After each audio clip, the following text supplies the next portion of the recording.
Media vote কেন্দ্রে 400 গজের মধ্যে কোনো ক্রমে যাতে ঢুকতে না পারে। ইলেকট্রনিক মিডিয়া নাই তো এখানে, লাইভ রিলে হচ্ছে। আচ্ছা আচ্ছা, ইলেকট্রনিক মিডিয়া আমাদেরকে সবসময় হেল্প করে।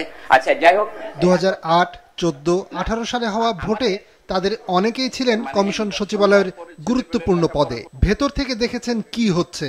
এবার তাদের কেউ কেউ কমিশনকে পরামর্শ দিচ্ছেন আগামী সংসদ নির্বাচন কিভাবে সুষ্ঠু, স্বচ্ছ ও নিরপেক্ষভাবে করা যায়। গণমাধ্যমের কাছে প্রিজাইডিং অফিসার, সহকারী প্রিজাইডিং অফিসার কেউই কোনো কথা বলতে পারবে না। প্রত্যেকের মুখের মধ্যে একটা কষ্টেপ দিয়ে দিতে হবে।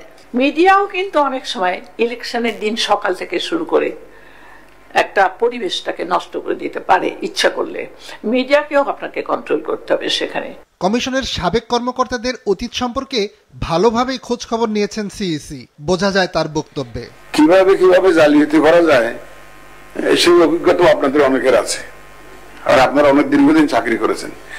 ইলেকশনকে ম্যানিপুলেট করার জন্য কোথায় কোথায় হাত দেওয়া দরকার আমাদের, যাতে এই জিনিস আর না ঘটতে পারে, সেই পরামর্শ আপনারা আমাদেরকে দিবেন। আমি সে আশা করি। অন্যদের কাছ থেকে আমরা সেই ধরনের পরামর্শ চাই নাই। নির্বাচন নিয়ে আয়োজিত ধারাবাহিক সংলাপের অংশ হিসেবে সকালে আগারগাঁওয়ের নির্বাচন ভবনে কমিশন সচিবালয়ের সাবেক ঊর্ধ্বতন কর্মকর্তাদের সাথে বসে নির্বাচন কমিশন।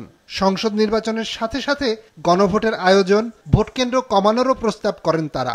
বিকেলে নারী প্রতিনিধিদের সাথে বসে নির্বাচন কমিশন। ভোটকে গ্রহণযোগ্য করতে বেশ কিছু প্রস্তাব দেন তারা।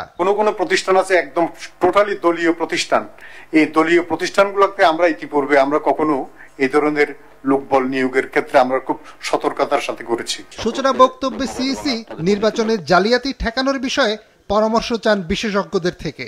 কোন পক্ষে কাজ করলে অ্যাকশন হবে। এখন তো আপনার মেসেজ হলো সেটা। এখনকার মেসেজ আর আগের মেসেজ ভিন্ন। আগের মেসেজ ছিল যে আমার পক্ষে কাজ না করলে আপনার বিরুদ্ধে অ্যাকশন হবে, আর এখন হবে যে কারো পক্ষে কাজ করলে অ্যাকশন হবে। এদিকে নতুন রাজনৈতিক দল এনসিপি বিকেলে নির্বাচন কমিশনে ইমেল পাঠিয়ে নির্বাচন বিধিমালায় শাপলা যুক্ত করে তাদেরকে বরাদ্দ দেওয়ার দাবি জানিয়েছে। চিঠিতে 9টি নমুনা সংযুক্ত করেছে দলটি। এতে আরও বলা হয়েছে ইসি তাদের সাথে অন্যায্য আচরণ করছে এবং বর্তমান কমিশন দেশের গণতান্ত্রিক অগ্রযাত্রায় কতটা অবদান রাখতে পারবে সে বিষয়ে জনমনে প্রশ্ন দেখা দিয়েছে। স্বেচ্ছাচারিতামূলক হয় আচরণ করছে, না হয় এটা তারা কারো চাপে পড়ে আমাদের সাথে এই বৈষম্য করছে। সো এটা তো আমরা কোনোদিনও মানবো না, এটা হতেও দিব না। সো যেহেতু কোনো আইনগত বাধা নেই, এনসিপি আগামী নির্বাচনে অংশগ্রহণ করলে শাপলা প্রতীক নিয়ে অংশগ্রহণ করবে। নিয়াজ মোর্শেদ, মাছরাঙা সংবাদ, ঢাকা। আলোচনা হচ্ছে।